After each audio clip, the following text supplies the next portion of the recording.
असलामुअलैकुम। Good morning सोनियो, good morning. लो बई गुड मॉर्निंग तैनूं ठंडी ठंडी गुड मॉर्निंग कर रही हाँ। परिंदे पे उड़ते हैं तो एक परिंदा सामने बूटे ते बैठा भी है तो बड़ी ठंडक है अज। खासी हवा च ठंडक है कि बई बाहर जड़ा बड़ा पिया पाला लगदा वे ते असी जड़ा बस तुहानूं दिखाण वास्ते दरवाज़ा खोलिया सी।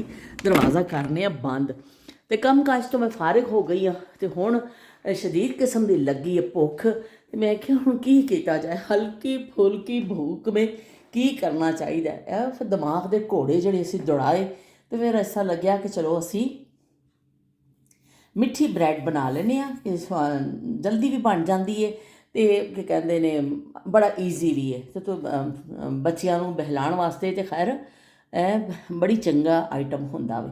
तो लो बई यह देख लो असी दो अंदर अंडे पाए सन ते विच मैं चीनी पा लवांगी, 3 चम्मच चीनी पा लाँगी, छोटे चम्मच ने इस तो नाल इहदे विच असी पा लवांगे थोड़ा जिहा दुध ते इहनूं लवा देवांगे फैंटा। चंगा जब फैंटा लगेगा ना इनू यह हो जाएगा पूरा मिक्सचर तैयार साडा। ब्रैड ये बना के असी तल लवांगे, कोई खास ऐसी रेसिपी नहीं है, बस मैं तुहाडे नाल इस गल्लां करदे करदे इनू बना लवांगी ते असी खा लवांगे। ठंडक बहुत है, दिल करदा ठंडे मौसम च कि भी कुछ असी ऐसा बना के खाइए तो वो फिर असी अज यही सोच लिया कि चलो यही बना लेने।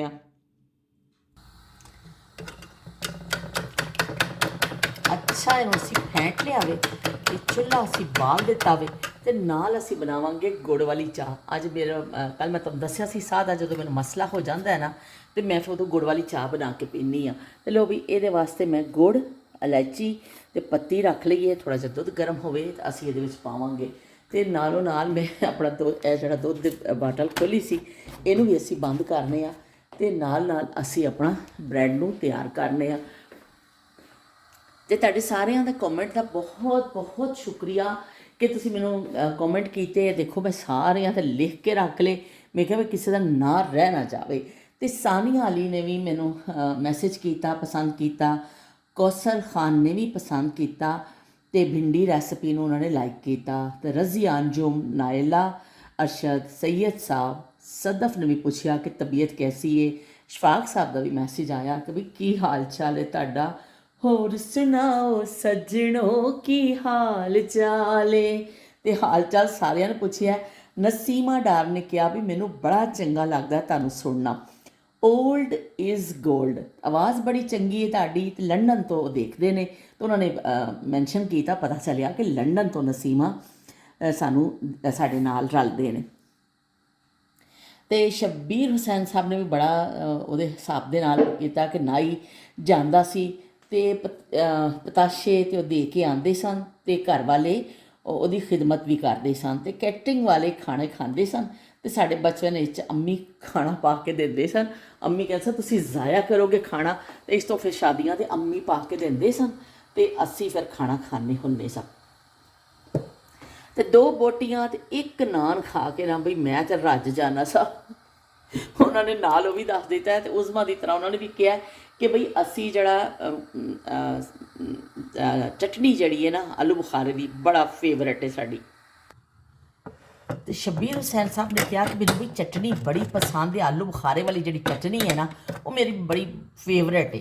तो क्या भी चलो सही है तो चंगी गल है कि उस जमाने शादियां से चटनी बनती होंगी सी। उज़मा ने भी कहा मैं तो अपने ब्याह वाले दिन भी खाधी सी बाजी, मैंने इन्नी चंगी लगती है कि ब्याह वाले दिन भी मैं खाधी सी। तो चलो भी ठीक है, चंगी गल है कि जड़ियाँ चटनियाँ शटनियाँ अजकल वो चटनी नहीं आती, अजकल सैलड का ज़माना आ गया है कि रशियन सैलड और इस टाइप के सैलड और चीज़ा बनदियाँ ने। लेकिन उस जमाने से वाकई चटनी बड़ी ज़बरदस्त होती सी कि बई बल्ले बल्ले हो जाती सी। तो मैनू मैसेज किया शमा चौधरी ने, हाँ महविश ही वापस आ गए ने भी, महविश की भी वापसी हो गई है। टार्जन की वापसी होती सी ना पहले किसी ज़माने तो इसी तरह असी एक बच्चों का पढ़ने होंगे स टार्जन की वापसी, तो वो हिसाब है कि हुण महविश ने भी वापस आ गए ने। महविश ने लिखा कि भी मैं वापस आ गई हाँ, चलो जी बहुत जी आया नू महविश। तो बहुत बहुत शुक्रिया कि तुहाडी वापसी हुई है। असी काफ़ी दिन तो तुहाडे लई उदास भी होए सा ते बिल्ली साडी हले भी गवाची हुई है। लो बई देख लो, ओए होए होए की सोहनी रंगत आई है, की हसीना आलम ब्रैड बनी है बई। इन्हें खा के मज़े आ जाने ने ठंडे ठंडे मौसम च इन्नी सोहनी ब्रैड। तो इन्ना तुसी करो तो चशमाटो मैं बनी हुई हाँ, क्योंकि मैं पढ़न वास्ते ना फिर लाने पैंदे ने, वरना मेरे फिर पढ़िया नहीं जाता मेरे को, बिल्कुल बंदा अन्ना हो जाता। तो बाकी सारिया दे उज़मा ने कहा कि आपका अंदाज बई सानू बड़ा पसंद है। तो उन्होंने बड़ी डुल पई उज़मा, तो आलू बुखारे की चटनी मेहमानों को तोहफा भी दिता जाता सी। उन्होंने कहा कि जहेज से गल करो बाजी तुसी, उज़मा ने कहा चलो जी करांगे, जिन्नी साडी पहुँच है असीं करांगे। तो 19 अप्रैल को जड़ी शादी की सालगिरह सी मेरी, तो बहुत बहुत मुबारक होवे उज़मा तानू।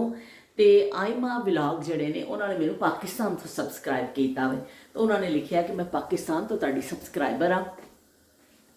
उन्होंने भी शायद चैनल है, तो उन्होंने व्लॉग्स के नाँ से अल्लाह पाक तुहाडी मैं दुआ करनी आइमा कि अल्लाह पाक तुहानू तरक्की देवे, बहुत जल्दी तुहाडा चैनल जड़ा ना ग्रो करे। मेरे वंगर तुसीं किसी पौड़ियां च ना पईओ, अल्लाह पाक छेती छेती तुहाडा चैनल ग्रो कर देवे। मेरी तो यही दिली दुआ है कि असीं किसी नूं होर कुछ नहीं दे सकने, एक दुआ तो दे सकने ना, तो असीं वो दुआ मैं आइमा नूं दे देनी हाँ, तो कि अल्लाह पाक उन्होंने चैनल जल्दी जल्दी ग्रो करे। तो चलो भी हुण असीं एक पासों तो सिकदे गए तेनूं लाने आ, तो मैं थोड़ा बैठ के फिर तुहाडे नाल गल करांगी जिहड़ी असीं अज करना नहीं, कि सारिਆਂ ਨੂੰ चंगा लग रहा पुराने जमानिਆਂ के किस्से सुनने। तो मैनू महविश ने जिहड़ी गल कही, यकीन मनो कि मैं खुश हो गई। मेरा मैं कहने कि अपने वो कहते फीलिंग प्राउड वाला हिसाब हो गया वा ना मैनू, तो कि अपने आप से थोड़ा थोड़ा प्यार भी आने लग गया, पर प्राउड प्राउड वाली फीलिंग्स आने लग गई कि मैनू क्या शमा ने कि मैं इस तो पहले अज गंढ वाली रस्म का तो मैं कभी सुनिया ही नहीं सी, मेरे हाफजिया च ऐसी कोई चीज़ नहीं सी।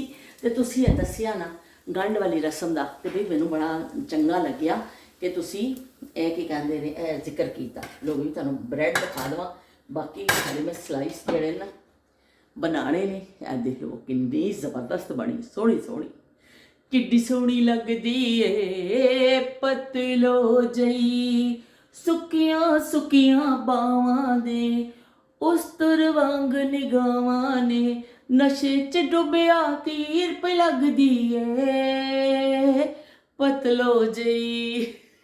तो चलो भी पतलो जी चंगी भी लगती है, ये असीं देख के आईए बड़े शोहरे नामदार की खिदमत मैं पेश करके आवां, तो फिर मैं आके तुहाडे नाल गल करनी है। दुध गर्म हो गया, तकरीबन साडा भाफा निकलन लग गई है। हुण ये पत्ती और गुड़ और मैं इलाची पा देवांगी।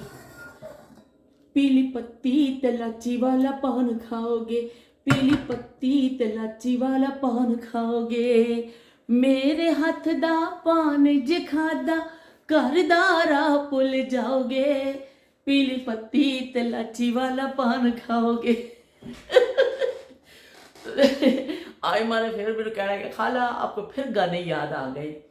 तो मैनू बड़ी खुशी हुई, थोड़ा जा मैं कर लिया कि भुख लगी सी ना इस टाइम, तो इस दोपहर के टाइम फिर कुछ थोड़ा जा खाना खाने जिमें कोई चीज़, तो मैं उन्होंने बना के दे दी है। चूल्हा खिलाफ बंद कर दिता है, एक स्लाइस मैं भी बना के खावांगी, पर अभी मैं बाद च खानी आराम के नाल। पहले तुहाडे नाल मैं सुकून नाल गल कर लवां, क्योंकि मेरी आजमाइश ऐसी है कि मेरी एक ऐसी आजमाइश है कि मेरे एक हाथ स्टिक होंदी है, एक हाथ मैं काम करना होंदा है, एक हाथ मैं मूँह नाल तुहाडे नाल गल्लां करनियां होंदियां। दसो बंदा की करे। तो बहरहाल एवं कोई इन्नी कर लईए, तो बाकी फिर मैं तुहाडे नाल गल करके तो बाकी का काम कर लाँगी। चाह मेरी बन जाएगी तो मैं छान लवांगी। तो इस तरह मैं गुड़ वाली चाह पी लैंदी हुंदी हाँ जदों फिर मौसम भी ऐसा होए, और गुड़ वाली चाह बड़ी पसंद है, स्पैशली जदों मैनूं सादा अटैक हो जाता है ना, उदों फिर मैं जरूर पीनी हाँ। तो तुहाडे सारिਆਂ ਦੇ कॉमेंट्स ਤਾਂ मेरी यूट्यूब फैमिली भी बड़ा जबरदस्त तुसीं कॉमेंट करते हो, इन्ना मैनूं चंगा लगता है कि शील ने लिखिया कि भई असीं तुहाडे बगैर उदास हो गए सा, साडा दिल ही नहीं लग्या। चलो ठीक है, तुसीं व्लॉग नहीं बना सके कोई गल नहीं, पर एवें कि अल्लाह ताला तुहानूं सेहत देवे, तंदुरुस्ती देवे। सारिਆਂ ने बड़ियां दुआवां कीतियां, सदफ ने भी पूछया मामी जी तबीयत कैसी है, तो वो सारिਆਂ ने दुआवां कीतियां मेरे वास्ते। बहुत बहुत शुक्रिया तुहाडीआं सारिਆਂ दी मुहब्बतां दा, कि मुहब्बत ऐसियां होंदियां ने कि जिन्हां दा बंदा उतार नहीं सकता कर्ज। बाकी शायद किसी चीज़ों तो उतार सकता है, किसी की मुहब्बत जिहड़ी होंदी है ना, उहदा असीं कर्ज नहीं उतार सकने। तो तुहाडे सारिਆਂ दे कॉमेंट मैनूं बड़े चंगे लगदे ने, ਤੇ ਮੈਂ ਯਕੀਨ ਕਰੋ ਦਿਲ ਮੈਂ ਸਵੇਰੇ ਬੈਠ ਕੇ ਨਾਸ਼ਤਾ ਖਾ ਕੇ ਸਾਰਿਆਂ ਦੇ ਉਤਾਰੇ ਕਮੈਂਟਸ ਕਿ ਮੈਂ ਕਿਹਾ ਮੈਂ ਜਵਾਬ ਦਾ ਕਿਸੇ ਦਾ ਨਾਂ ਨਾ ਰਹਿ ਜਾਵੇ, ਤੇ ਸਭ ਦੇ ਮੈਂ ਫਰਦਨ ਨਾਂ ਲੈ ਦਿੱਤੇ ਨੇ, ਤੇ ਸਭ ਦਾ ਮੈਂ ਸ਼ੁਕਰੀਆ ਅਦਾ ਕਰਦੀ ਹਾਂ। ਤੇ ਸ਼ਬੀਰ ਹੁਸੈਨ ਸਾਹਿਬ ਨੇ ਬੜਾ ਅੱਛਾ ਕਮੈਂਟ ਕੀਤਾ। ਉਹਨਾਂ ਨੇ ਗੰਢ ਦੇ ਹਵਾਲੇ ਦੇ ਨਾਲ ਜਿਹੜੀ ਦੱਸਿਆ ਕਿ ਇਸ ਤਰ੍ਹਾਂ ਪਤਾਸ਼ੇ ਜੋ ਲੈ ਕੇ ਜਾਂਦੇ ਹੁੰਦੇ ਸਨ ਸ਼ਬੀਰ ਹੁਸੈਨ ਸਾਹਿਬ, ਇਹ ਇੰਨੀ ਡਿਟੇਲ ਸਾਡੇ ਇਲਾਕੇ 'ਚ ਮੈਨੂੰ ਨਹੀਂ ਸੀ ਜਾਂ ਮੇਰੇ ਜ਼ਿਹਨ 'ਚ ਨਹੀਂ ਸੀ, ਕਿਉਂਕਿ ਜਦੋਂ ਮੇਰੀ ਸ਼ਾਦੀ ਹੋਈ ਸ਼ਮਾ ਨੇ ਸਵਾਲ ਕੀਤਾ ਕਿ ਤੁਸੀਂ ਇਹਦੇ ਬਾਰੇ 'ਚ ਦੱਸੋ। ਗੰਢ ਦੀ ਰਸਮ ਜਿਹੜੀ ਹੈ ਮੇਰੇ ਵਾਸਤੇ ਇੱਕ ਮਾਲੂਮਾਤ 'ਚ ਇਜ਼ਾਫਾ ਹੋਇਆ, ਮੈਨੂੰ ਨਹੀਂ ਪਤਾ ਸੀ। ਤੇ ਸ਼ਮਾ ਜਦੋਂ ਮੇਰੀ ਸ਼ਾਦੀ ਹੋਈ ਨਾ, ਉਦੋਂ ਵੀ ਮੈਨੂੰ ਵੀ ਖੁਦ ਇੰਨਾ ਨਹੀਂ ਪਤਾ ਸੀ। ਮੇਰੀ ਬਹੁਤ ਛੋਟੀ ਏਜ ਵਿੱਚ ਸ਼ਾਦੀ ਹੋ ਗਈ ਸੀ। 16 ਸਾਲ ਦੀ ਬੱਚੀ ਨੂੰ ਕੀ ਪਤਾ ਹੁੰਦਾ, ਉਹਨੂੰ ਤਾਂ ਹਲੇ ਪਤਾ ਹੀ ਨਹੀਂ ਹੁੰਦਾ ਦੁਨੀਆ ਕਿਹੜੀ ਹੈ ਤੇ ਕੀ ਹੈ, ਸਮਝੋ ਅੱਖਾਂ ਹੀ ਖੋਲ ਰਹੀ ਹੁੰਦੀ ਹੈ ਤੇ ਉਹਦੀ ਸ਼ਾਦੀ ਹੋ ਜਾਂਦੀ ਹੈ। ਮੇਰੀ ਬਹੁਤ ਕਾਬੂਬਰੀ ਸ਼ਾਦੀ ਹੋਈ। ਫਿਰ ਮੈਂ ਸਾਡੇ ਮੁਹੱਲੇ 'ਚ ਇਸ ਤਰ੍ਹਾਂ ਸੀ, ਅਸੀਂ ਵੀ ਕੋਈ ਅਮੀਰ ਲੋਕਾਂ 'ਚ ਸ਼ੁਮਾਰ ਨਹੀਂ ਹੁੰਦਾ ਸੀ, ਸਾਦੇ ਸਾਦਾ ਜਿਹਾ ਸਾਡਾ ਮੁਹੱਲਾ ਸੀ, ਔਰ ਲੈਣ ਘਰ ਸਨ, ਔਰ ਸਾਰੇ ਵਿਚਾਰੇ 2-2 ਕਮਰੇ ਦੇ, ਇੱਕ ਕਮਰੇ ਦੇ ਘਰ, ਤੇ ਵੱਡੇ ਵੱਡੇ ਵਿਹੜੇ, ਇਸ ਤਰ੍ਹਾਂ ਦਾ ਸਾਡਾ ਮੁਹੱਲਾ ਸੀ।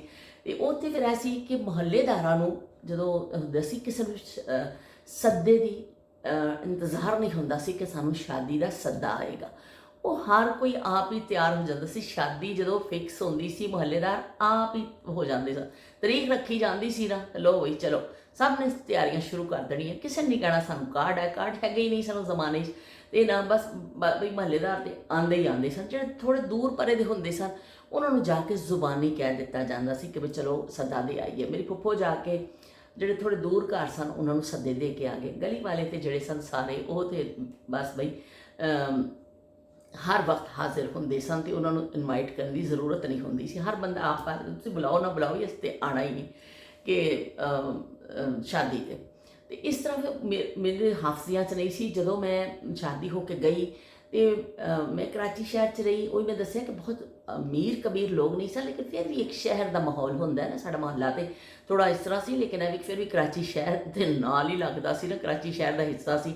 ਤੇ ਥੋੜ੍ਹੀ ਜਿਹੀ ਲੇਕਿਨ ਜੇ ਮੇਰੀ ਸ਼ਾਦੀ ਹੋਈ ਤੇ ਉਹ ਥੋੜ੍ਹਾ ਦਹੀ ਇਲਾਕਾ ਸੀ, ਉਹ ਉੱਥੇ ਫਿਰ ਮੈਂ ਗਈ। ਉੱਥੇ ਦੀਆਂ ਚੀਜ਼ਾਂ ਮੇਰੇ ਵਾਸਤੇ ਕੁਝ ਹੈਰਾਨਕੁਨ ਸਨ। ਫਿਰ ਮੈਨੂੰ ਕੁਝ ਚੀਜ਼ਾਂ ਦੀ ਸਮਝ ਨਹੀਂ ਆਉਂਦੀ ਸੀ। ਕੁਝ ਇਸ ਤਰ੍ਹਾਂ ਵੀ ਬੱਚੀਆਂ ਦੇਖੋ ਜਦੋਂ ਤੋਂ ਨਵੇਂ ਮਾਹੌਲ 'ਚ ਜਾਂਦੀਆਂ ਨੇ ਉਹਨਾਂ ਨੂੰ ਫਿਰ ਟਾਈਮ ਲੱਗਦਾ ਹੈ, ਉਹ 'ਚ ਐਡਜਸਟ ਹੋਣ ਵਾਸਤੇ ਟਾਈਮ ਲੱਗਦਾ ਹੈ। ਉਹਨਾਂ ਵਿਚਾਰੀਆਂ ਨੂੰ ਕੀ ਕਹਿੰਦੇ ਨੇ, ਸ਼ਾਦੀ ਦੇ ਨਾਂ 'ਤੇ ਬੜੇ ਕਿਸਮ ਦੇ ਧੋਖੇ ਹੋ ਜਾਂਦੇ ਨੇ। ਧੋਖੇ ਤੋਂ ਮੁਰਾਦ ਹੈ ਕਿ ਉਹ ਸਮਝਦੀਆਂ ਨਵੇਂ ਅਸੀਂ ਕੱਪੜੇ ਪਾਣੇ ਨੇ, ਤੇ ਬਸ ਜੁੱਤੀਆਂ ਪਾਣੀਆਂ ਨੇ, ਜ਼ੇਵਰ ਪਾਣਾ ਵੇ, ਸੁਰਖੀਆਂ ਸਾਨੂੰ ਮਿਲ ਗਈਆਂ ਨੇ, ਤੇ ਬਸ ਬਈ ਅਸੀਂ ਹੁਣ ਪਤਾ ਨਹੀਂ ਕੀ ਸ਼ੈਵਾਂ ਹੂਰਾਂ ਬਣ ਕੇ ਉੱਥੇ ਜਾ ਕੇ ਫਿਰਨਾ, ਬਈ ਐਸੀ ਗੱਲ ਨਹੀਂ। ਉਹ ਮੈਂ ਜਦੋਂ ਗਈ ਆਪਣੇ ਸਸੁਰਾਲ, ਤੇ ਉੱਥੇ ਫਿਰ ਮੇਰੇ ਵਾਸਤੇ ਕੁਝ ਚੀਜ਼ਾਂ ਨਵੀਆਂ ਸਨ, ਤੇ ਬੜਾ ਚੇਂਜ ਲੱਗਿਆ ਮੈਨੂੰ ਜ਼ਿੰਦਗੀ। ਉਹ ਫਿਰ ਜ਼ਿੰਦਗੀ ਨੇ ਫਿਰ ਆਪਣੇ ਰੰਗ ਦਿਖਾਉਂਦੀ ਹੈ। ਜਦੋਂ ਤੁਸੀਂ ਮਾਂ ਬਾਪ ਦੇ ਘਰ ਤੋਂ ਕਿਤੇ ਜਾਂਦੇ ਹੋ ਨਾ, ਫਿਰ ਤੁਹਾਨੂੰ 14 ਤਬਕ ਤੁਹਾਡੇ ਰੋਸ਼ਨ ਹੁੰਦੇ ਨੇ, ਕਿ ਫਿਰ ਪਤਾ ਚੱਲਦਾ ਹੈ ਕਿ ਮਾਂ ਪਿਓ ਸ਼ੈ ਕੀ ਨੇ। ਤੇ ਬਹਿਰਹਾਲ ਫਿਰ ਮੈਂ ਅੰਮਾ ਜੀ ਕੋ ਪੁੱਛਿਆ, ਜਦੋਂ ਮੇਰੇ ਦੇਵਰ ਦੀ ਸ਼ਾਦੀ ਹੋਈ ਮੇਰੀ ਸ਼ਾਦੀ ਤੋਂ ਬਾਅਦ, ਤੇ ਉਹ ਮਾਮਾ ਸ਼ਫੀ ਉਹਨਾਂ ਨੂੰ ਕਹਿੰਦੇ ਸਨ, ਨਾਈ ਹੁੰਦੇ ਸਨ, ਉਹਨਾਂ ਨੂੰ ਬੁਲਾਇਆ ਗਿਆ ਕਿ ਚਲੋ ਬਈ ਹੁਣ ਅਸੀਂ ਤਰੀਕ ਤੈਅ ਕਰਕੇ ਆ ਗਏ ਹਾਂ, ਤੇ ਸ਼ਫੀ ਨੂੰ ਬੁਲਾਓ। ਸ਼ਫੀ ਆ ਗਿਆ ਵੀ ਆਪਣੀ ਗੁੱਥਰੀ ਲੈ ਕੇ, ਇੱਕ ਐਸਾ ਥੈਲਾ ਹੁੰਦਾ ਸੀ ਜਿਹੜਾ ਕੱਪੜੇ ਦਾ, ਉਹਨੇ ਸਾਈਕਲ ਦੇ ਅੱਗੇ ਟੰਗਿਆ ਹੁੰਦਾ ਸੀ ਮਾਮੇ ਸ਼ਫੀ ਨੇ। ਹਰ ਕੋਈ ਇਹਨੂੰ ਮਾਮਾ ਸ਼ਫੀ ਕਹਿੰਦਾ ਸੀ, ਬਈ ਸਭ ਦਾ ਵੀ ਮਾਮਾ ਸ਼ਫੀ। ਤੇ ਉਹ ਫਿਰ ਆ ਗਏ ਮਾਮਾ ਸ਼ਫੀ। ਉਹ ਫਿਰ ਜਿੱਦਣ ਆਉਂਦੇ ਸਨ 5-6 ਘਰ ਸਨ ਜਿਹੜੇ ਸਾਡੇ ਪਿੰਡ ਕਹਿ ਲਓ, ਗੋਠ ਕਹਿ ਲਓ, ਸਿੰਧ ਵਿੱਚ ਗੋਠ ਦਾ ਲਫ਼ਜ਼ ਹੁੰਦਾ, ਕਿ ਛੋਟੀ ਜਿਹੀ ਗੋਠ ਸੀ, ਉਹਦੇ 5-6 ਘਰ ਸਨ, ਇਸ ਤੋਂ ਜ਼ਿਆਦਾ ਘਰ ਨਹੀਂ ਸਨ। ਬਸ ਦੂਰ ਦਰਾਜ ਇਲਾਕਾ, ਤੇ 5-6 ਘਰ, ਨਾ ਕੋਈ ਦੁਕਾਨ, ਨਾ ਕੋਈ ਬੰਦਾ, ਨਾ ਕੋਈ ਬਸ਼ਾ। ਤੇ ਉੱਥੇ ਫਿਰ ਮਾਮਾ ਸ਼ਫੀ ਆਉਂਦੇ ਸਨ, ਜਿਸ ਦਿਨ ਫਿਰ ਸਾਰੇ ਕਿਸੇ ਬੱਚੇ ਦੀ ਟਿੰਡ ਕੱਢਣੀ ਹੈ, ਤੇ ਚਲੋ ਵੀ ਆ ਜਾਓ, ਉਸ ਤਰ੍ਹਾਂ ਕੱਢਦੇ ਸਨ। ਟਿੰਡ ਵੀ ਕੱਢ ਦੇਣੀ, ਕਿਸੇ ਦੇ ਖਤਰੇ ਕਰਨੇ ਨੇ, ਤੇ ਚਲੋ ਵੀ ਉਸ ਤਰ੍ਹਾਂ ਮਾਰਿਆ, ਤੇ ਨਾਲ ਹੀ ਚੀਕ ਬੱਚੇ ਦੀ ਵੱਜੀ, ਤੇ ਚਲੋ ਬਈ ਉਹ ਵੀ ਹੋ ਗਿਆ, ਖਤਰਾ ਵੀ ਹੋ ਗਿਆ। ਬੱਚੇ ਨੂੰ ਜੋ ਹੁੰਦਾ ਸੀ ਨਾ, ਮਾਮੇ ਦਾ ਉਸ ਤਰ੍ਹਾਂ ਤਿਆਰ ਹੁੰਦਾ ਸੀ, ਮਾਮਾ ਉਸ ਤਰ੍ਹਾਂ ਲੈ ਕੇ ਹੀ ਘਰੋਂ ਚੱਲਦਾ ਸੀ। ਨਾਲ ਕੰਘੀ ਹੁੰਦੀ ਸੀ, ਚਲੋ ਜੀ ਉਹ ਜਿਹਨੇ ਕੋਈ ਕਿਸੇ ਨੇ ਵਾਲ ਸਿੱਧੇ ਕਰਾਣੇ, ਉਹ ਵੇ ਮਾਮਾ ਆਇਆ, ਸ਼ਫੀ ਆਇਆ, ਚਲੋ ਸਾਰੇ ਆ ਜਾਂਦੇ ਸਨ ਵਾਰੀ ਵਾਰੀ, ਕਿ ਵੀ ਸਾਡਾ ਕਰਦੇ, ਇਸ ਬੱਚੇ ਦਾ ਕਰਦੇ। ਉਹ ਸਾਰੇ ਬੱਚਿਆਂ ਬੁੱਚਿਆਂ ਦੀ ਟਿੰਡਾ ਛਿੰਡਾ ਕੱਢ ਦਿੰਦਾ ਸੀ ਚਾਚਾ। ਉਹਨਾਂ ਨੂੰ ਬੁਲਾਇਆ ਗਿਆ, ਉਹ ਆਏ। ਫਿਰ ਅੰਮਾ ਨੇ, ਮੇਰੀ ਸੱਸ ਜਿਹੜੇ ਨੇ, ਉਹਨਾਂ ਨੇ ਕਿਹਾ ਕਿ ਵੀ ਤੂੰ ਹੁਣ ਗੰਢਾਂ ਦੇ ਕੇ ਆਣੀਆਂ ਨੇ, ਤੇ ਫਲਾਣੇ ਨੂੰ ਸੱਦਣਾ ਵੀ, ਫਲਾਣੇ ਨੂੰ ਕਰਨਾ ਵੀ। ਇਹਨੂੰ ਜਿਹੜੀ ਹੈ ਦਾਵਤ ਹੈ ਪੂਰੇ ਟੱਬਰ ਦੀ ਹੈ, ਕਿਸੇ ਨੂੰ ਘੱਟ 2 ਬੰਦਿਆਂ ਦੀ ਦਾਵਤ, ਕਿਸੇ ਨੂੰ ਟੱਬਰ ਦੀ ਦਾਵਤ, ਇਸ ਤਰ੍ਹਾਂ ਫਿਰ ਉਹਨੂੰ ਸਾਰਾ ਦੱਸਿਆ ਜਾਂਦਾ ਸੀ ਕਿ ਵੀ ਇਸ ਜਗ੍ਹਾ ਤੋਂ ਜਾਣਾ ਵੇ। ਉਹ ਵੀ ਦੇਖੋ ਐਸੇ ਲੋਕ ਸਨ ਕਿ ਜ਼ੁਬਾਨੀ ਸਭ ਚੀਜ਼ਾਂ ਯਾਦ ਉਹਨਾਂ ਨੂੰ ਹੋ ਜਾਂਦੀਆਂ ਸਨ। ਉਹਨਾਂ ਨੇ ਕਹਿਣਾ ਭੈਣ ਹੈ ਤੇ ਕੋਈ ਮਸਲਾ ਹੀ ਨਹੀਂ, ਬਸ ਮੈਂ ਗਿਆ, ਸਾਈਕਲ ਚੁੱਕਣੀ ਹੈ ਤੇ ਮੈਂ ਦੌੜ ਜਾਣਾ। ਉਹਨਾਂ ਨੂੰ ਫਿਰ ਦੱਸ ਦਿੱਤਾ ਜਾਂਦਾ ਸੀ। ਉਹ ਫਿਰ 2-3 ਦਿਨ 'ਚ, ਕਿਉਂਕਿ ਫਾਸਲੇ ਤੇ ਗੋਠ ਹੁੰਦੇ ਸਨ, ਚੱਕ ਕਹਿ ਲਓ, ਗੋਠ ਕਹਿ ਲਓ ਜਾਂ ਆਬਾਦੀਆਂ ਕਹਿ ਲਓ, ਕਿ ਥੋੜ੍ਹੇ ਫਾਸਲੇ ਜਿਹਦੀ ਜ਼ਮੀਨ ਹੁੰਦੀ ਸੀ ਨਾ, 4-5 ਉਹਦਾ ਆਪਣਾ ਘਰ ਹੁੰਦਾ ਸੀ, ਉਹਦੇ ਹਾਲੀ ਬੈਠੇ ਹੁੰਦੇ ਸਨ 1-2 ਘਰ ਹੋਰ। ਇਸ ਤਰ੍ਹਾਂ ਲੋਕ ਥੋੜ੍ਹੇ ਫਾਸਲਿਆਂ 'ਤੇ ਆਬਾਦੀਆਂ ਹੁੰਦੀਆਂ ਸਨ। ਉਹ ਫਿਰ ਸਾਰੀਆਂ ਜਗ੍ਹਾ 'ਤੇ ਸੱਦੇ ਦੇ ਕੇ ਮਾਮਾ ਸ਼ਫੀ 2 ਦਿਨ ਬਾਅਦ ਵਾਪਸ ਆਇਆ। ਫਿਰ ਉਹ ਸਾਰਿਆਂ ਨੂੰ ਗੰਢਾ ਛੰਡਾ ਦੇ ਕੇ ਆ ਗਿਆ। ਗੰਢਾ ਬੰਨ੍ਹ ਦਿੰਦੇ ਸਨ ਧਾਗੇ ਨਾਲ, ਤੇ ਚਲੋ ਵੀ ਯਾਦ ਦਹਾਨੀ ਹੋ ਜਾਂਦੀ ਸੀ, ਫਲਾਣੇ ਦਿਨ ਸ਼ਾਦੀ ਹੈ, ਇਸ ਵੇਲੇ ਸ਼ਾਦੀ ਹੈ। ਦਿਨ ਦੀ ਸ਼ਾਦੀ ਹੁੰਦੀ ਸੀ, ਉਸ ਵੇਲੇ ਕੋਈ ਲਾਈਟਿੰਗ ਦਾ ਚੱਕਰ ਨਹੀਂ ਹੁੰਦਾ ਸੀ, ਤੇ ਦਿਨ ਦੇ ਟਾਈਮ ਸ਼ਾਦੀ ਹੁੰਦੀ ਸੀ। ਤੇ ਉਹ ਫਿਰ ਮਾਮੇ ਸ਼ਫੀ ਨੇ ਸੱਦਾ ਜਦੋਂ ਦੇ ਕੇ ਆ ਗਿਆ, ਫਿਰ ਅੰਮਾ ਨੇ ਕਿਹਾ ਕਿ ਆ ਜਾ ਤੂੰ ਮੈਦਾਨ ਵਿੱਚ ਆ ਜਾ, ਹੁਣ ਤੂੰ ਦੱਸ ਕਿ ਤੈਨੂੰ ਕਿ ਦਿੱਤਾ ਕੀ ਹੈ ਕਿਸੇ ਨੇ। ਉਹ ਫਿਰ ਉਹ ਵੀ ਹਿਸਾਬ ਰੱਖਿਆ ਜਾਂਦਾ ਸੀ ਬਈ ਸਾਡਾ ਨਾਈ ਗਿਆ ਵੇ ਤੇ ਉਹਨੂੰ ਕੀ ਕਿਸੇ ਨੇ ਖਵਾਇਆ ਪਿਲਾਇਆ ਵੇ। ਤੇ ਉਹ ਸ਼ਬੀਰ ਹੁਸੈਨ ਸਾਹਿਬ ਨੇ ਜਿਵੇਂ ਦੱਸਿਆ ਕਿ ਇਹ ਗੱਲ ਮੈਂ ਕੱਲ ਭੁੱਲ ਗਈ ਸਾਂ, ਉਹਨਾਂ ਨੇ ਯਾਦ ਦਹਾਨੀ ਕਰਾਈ। ਤੇ ਉਹ ਫਿਰ ਅੰਮਾ ਨੇ ਪੁੱਛਿਆ ਕਿ ਸ਼ਫੀ ਤੈਨੂੰ ਫਲਾਣੇ ਨੇ ਕੀ ਦਿੱਤਾ, ਕਿਉਂਕਿ ਉਹ ਜਦੋਂ ਨਾਈ ਜਾਂਦਾ ਸੀ ਨਾ, ਤੇ ਫਿਰ ਹਸਬੇ ਤੌਫੀਕ ਹਰ ਕੋਈ ਨਾਈ ਨੂੰ ਕੋਈ ਰੁਪਇਆ, ਕੋਈ 2 ਰੁਪਇਆ, ਕੋਈ 5 ਰੁਪਇਆ, ਜਿਹਦੀ ਜਿੰਨੀ ਹੁੰਦੀ ਸੀ। ਉਸ ਜ਼ਮਾਨੇ 'ਚ ਜ਼ਿਆਦਾ ਰੁਪਇਆਂ 'ਚ ਹੀ ਹੁੰਦਾ ਸੀ ਕਾਰੋਬਾਰ, ਲੱਖਾਂ ਕਰੋੜਾਂ ਵਾਲੇ ਜ਼ਮਾਨੇ ਤੇ ਹੁਣ ਆ ਗਏ ਨੇ। ਤੇ ਉਹ ਫਿਰ ਉਹਨੇ ਦੱਸਣਾ ਕਿ ਭੈਣ ਫਲਾਣੇ ਨੇ ਮੈਨੂੰ ਚਾਹ ਪਿਲਾਈ ਸੀ, ਤੇ ਚਾਹ ਦੇ ਨਾਲ ਬਿਸਕਟ ਵੀ ਹੈਗੇ ਸਨ, ਤੇ ਨਾਲ ਮੈਨੂੰ ਦਿੱਤੇ 2 ਰੁਪਏ। ਤੇ ਫਲਾਣੇ ਵੱਲ ਗਿਆ ਤੇ ਠੋਕਾ ਪਾਣੀ ਪਿਲਾਇਆ ਤੇ ਰੁਪਇਆ ਦਿੱਤਾ ਵੇ। ਪਰ ਸਾਰੀ ਰੁੱਦਾ ਦਾ ਕੇ ਮਾਮਾ ਸ਼ਫੀ ਜਿਹੜਾ ਨਾ ਉਹ ਸੁਣਾਉਂਦੇ ਸਨ। ਫਿਰ ਉਹਨਾਂ ਨੂੰ ਹਿਸਾਬ ਰੱਖਿਆ ਜਾਂਦਾ ਸੀ ਕਿ ਵੀ ਹੁਣ ਉਹਨਾਂ ਦੇ ਬੱਚੇ ਦੀ ਸ਼ਾਦੀ ਹੋਣੀ ਹੈ, ਉਹਨਾਂ ਦੇ ਨਾਈ ਨੇ ਆਉਣਾ ਵੇ, ਤੇ ਅਸੀਂ ਵੀ ਕੁਝ ਦੇ ਕੇ ਰਵਾਨਾ ਕਰਨਾ। ਤਾਂ ਉਹਨਾਂ ਨੇ 2 ਰੁਪਏ ਦਿੱਤੇ ਨੇ, ਤਾਂ ਅਸੀਂ ਕਮ ਸੇ ਕਮ 2 ਤੇ ਦੇਵਾਂਗੇ ਨਾ। ਫਿਰ ਉਹਨੂੰ 1 ਰੁਪਇਆ ਤਾਂ ਨਹੀਂ ਵਾਪਸ ਦੇ ਗਏ। ਇਸ ਮਾਮਾ ਦਾਵਤਾਂ ਵੀ ਦੇ ਆਉਂਦਾ ਸੀ। ਮਾਮੇ ਦੀ ਜੇਬ ਵੀ ਥੋੜ੍ਹੀ ਜਿਹੀ ਵਾਹਵਾ ਗਰਮ ਹੋ ਜਾਂਦੀ ਸੀ, ਕਿਉਂਕਿ ਮਾਮੇ ਨੂੰ ਪਤਾ ਸੀ ਹੁਣ ਵਿਆਹ ਛਿੜ ਪਿਆ ਵੀ, ਹੁਣ ਮੇਰੀ ਜੇਬ 'ਚ ਪੈਸੇ ਆਉਣੇ ਸ਼ੁਰੂ ਹੋ ਜਾਣੇ ਨੇ। ਤੇ ਨਾਲ ਮਾਮੇ ਨੇ ਉਹ ਸੱਦੇ ਦੇਣੇ, ਤੇ ਨਾਲ ਮਾਮਾ ਜੀ ਨੇ ਫਿਰ ਉਹ ਜਿਹੜਾ ਉਹ ਕਰਨਾ, ਆਪਣੀ ਵੇਲਾਂ ਸ਼ੇਲਾਂ ਜਿਹੜੀਆਂ ਮਿਲਦੀਆਂ ਸਨ ਉਹਨਾਂ ਨੂੰ ਉਹ ਕਰ ਲੈਂਦੇ ਸਨ। ਇਸ ਤਰ੍ਹਾਂ ਇਹ ਰਸਮ ਹੁੰਦੀ ਸੀ ਜਿਹਨਾਂ ਜ਼ਮਾਨਿਆਂ 'ਚ ਕਾਰਡ ਨਹੀਂ ਹੁੰਦੇ ਸਨ। ਤੇ ਉਹ ਗੰਢ ਦਾ ਕਹਿੰਦੇ ਸਨ, ਗੰਢ, ਕਿ ਗੰਢ ਭੇਜਣੀ ਹੈ ਬਈ ਵਿਆਹ ਦੀ। ਉਹ ਫਿਰ ਇਸ ਤਰ੍ਹਾਂ ਹੁੰਦੀ ਸੀ। ਤੇ ਜ਼ਾਰੇ ਸ਼ਮਾ ਕਿ ਤੁਹਾਡੇ ਹਾਫਜ਼ਿਆਂ 'ਚ ਨਹੀਂ, ਤੁਸੀਂ ਨਹੀਂ ਜ਼ਾਰੇ ਦੇਖਿਆ, ਲੇਕਿਨ ਮੈਨੂੰ ਖੁਸ਼ੀ ਇਸ ਗੱਲ ਦੀ ਹੋਈ ਕਿ ਤੁਸੀਂ ਦੇਖੋ ਤੁਹਾਡੇ ਮਾਲੂਮਾਤ 'ਚ ਇਜ਼ਾਫਾ ਹੋਇਆ। ਮੈਂ ਵੀ ਅੰਮਾ ਜੀ ਕੋ ਫਿਰ ਪੁੱਛਿਆ, ਮੇਰੇ ਵਾਸਤੇ ਵੀ ਉਦੋਂ ਨਵੀਂ ਚੀਜ਼ ਸੀ ਹੈ। ਤੇ ਮੈਂ ਅੰਮਾ ਜੀ ਨੂੰ ਕਿਹਾ, ਅੰਮਾ ਜੀ ਇਹ ਕੀ ਹੁੰਦਾ ਹੈ, ਕਿਉਂਕਿ ਸਾਡੇ ਤੇ ਐਸਾ ਸੱਦਾ ਦੇ ਦਿੰਦੇ ਹੁੰਦੇ ਸਨ ਸ਼ਹਿਰ 'ਚ ਕਿ ਵੀ ਸਾਰੇ ਗੁਆਂਢੀਆਂ ਨੂੰ ਕਹਿ ਕੇ ਆ ਜਾਓ ਜ਼ੁਬਾਨੀ, ਲੇਕਿਨ ਇਹ ਗੰਢ ਵਾਲਾ ਮੈਂ ਖੁਦ ਉਦੋਂ ਦੇਖਿਆ ਸੀ। ਫਿਰ ਮੈਂ ਅੰਮਾ ਕੋ ਪੁੱਛਿਆ। ਇਸ ਤਰ੍ਹਾਂ ਮੈਂ ਅੰਮਾ ਜੀ ਕੋਲੋਂ ਚੀਜ਼ਾਂ ਪੁੱਛਦੀ ਰਹਿੰਦੀ ਸਾਂ ਕਿ ਅੰਮਾ ਜੀ ਇਹ ਚੀਜ਼ ਕਿਸ ਤਰ੍ਹਾਂ ਹੁੰਦੀ ਹੈ, ਇਹ ਚੀਜ਼ ਕਿਸ ਤਰ੍ਹਾਂ ਹੁੰਦੀ ਹੈ। ਉਹ ਫਿਰ ਮੈਨੂੰ ਨਾਲ ਨਾਲ ਦੱਸਦੇ ਰਹਿੰਦੇ ਸਨ। ਅੰਮਾ ਨੇ ਕਹਿਣਾ ਕਿ ਜਿਹੜਾ ਵੇ ਅਸੀਂ ਰਾਤ ਨੂੰ 3 ਵਜੇ ਉੱਠ ਜਾਂਦੇ ਸਾਂ। ਤੇ ਮੈਂ ਕਹਿਣਾ ਅੰਮਾ ਘੜੀ ਨਹੀਂ ਹੁੰਦੀ ਸੀ, ਤੇ ਤੁਹਾਨੂੰ ਕਿਸ ਤਰ੍ਹਾਂ ਟਾਈਮ ਦਾ ਪਤਾ ਚੱਲਦਾ ਸੀ ਕਿ ਜੇ ਘੜੀ, ਅਸੀਂ ਤਾਂ ਘੜੀ ਦੇਖਦੇ ਹਾਂ ਤੇ ਤੁਸੀਂ ਘੜੀ ਨਹੀਂ ਹੁੰਦੀ ਸੀ। ਤੜਕੇ ਅੰਮਾ ਕਹਿੰਦੇ ਜ਼ਮਾਨੇ 'ਚ ਘੜੀਆਂ ਨਹੀਂ ਹੁੰਦੀਆਂ ਸਨ। ਅੰਮਾ ਨੇ ਕਹਿਣਾ ਅਸੀਂ ਵਿਹੜੇ 'ਚ ਬੈਠੇ ਸਾਂ, ਉਹ ਦੇਖ ਤਾਰੇ ਨਜ਼ਰ ਆਉਂਦੇ ਪਏ ਨੇ। ਮੈਂ ਕਹਿਣਾ ਹਾਂ। ਅੰਮਾ ਨੇ ਕਹਿਣਾ ਉਹ ਦੇਖੋ ਫਲਾਣਾ ਤਾਰਾ ਜਿਹੜਾ ਨਾ ਇੱਥੇ ਆਏਗਾ ਨਾ, ਤੇ ਰਾਤ ਦੇ ਵੱਜ ਜਾਣੇ 3, ਤੇ ਇਸ ਤਾਰੇ ਨੇ 3 ਵਜੇ ਇੱਥੇ ਆ ਜਾਣਾ, ਤੇ 5 ਵਜੇ ਤਾਰਾ ਇੱਥੇ ਆ ਜਾਂਦਾ। ਤੇ ਅਸੀਂ 3 ਵਜੇ ਉੱਠਣੇ ਹੁੰਦੇ ਸਾਂ, ਤਾਰਾ ਝੋਨੇ ਹੁੰਦੇ ਸਾਂ, ਮੱਝਾਂ ਦੀਆਂ ਤਾਰਾਂ ਨੂੰ ਵੀ ਚਾਹ ਮੇਰੀ ਬੜੀ ਸੋਹਣੀ ਤਿਆਰ ਹੋ ਗਈ ਹੈ। ਤੇ ਉਹ ਤਾਰਾ ਅਸੀਂ ਝੋਨੇ ਹੁੰਦੇ ਸਾਂ। ਤੇ ਫਿਰ ਜਿਹੜਾ ਅਸੀਂ ਉੱਠ ਜਾਣਾ 3 ਵਜੇ, ਤੇ ਤਾਰੇ ਦੇਖ ਕੇ ਲੋਕ ਟਾਈਮ ਜਿਹੜਾ ਨਾ ਕਰਦੇ ਹੁੰਦੇ ਸਨ ਤਾਰਿਆਂ ਦੇ ਨਾਲ। ਤੇ ਤੁਸੀਂ ਦੇਖੋ ਕੈਸੇ ਉਹ ਜ਼ਮਾਨੇ ਸਨ। ਤੇ ਹੁਣ ਤੇ ਅਸੀਂ ਸੋਚ ਵੀ ਨਹੀਂ ਸਕ ਰਹੇ ਆ ਕਿ ਉਹ ਫਿਰ ਦਿਨ ਦੇ ਟਾਈਮ। ਫਿਰ ਮੈਂ ਅੰਮਾ ਨੂੰ ਇਹ ਵੀ ਪੁੱਛਣਾ, ਮੈਂ ਵੀ ਸਵਾਲ ਕਰਨੋਂ ਬਾਜ਼ ਨਹੀਂ ਆਉਂਦੀ ਸਾਂ।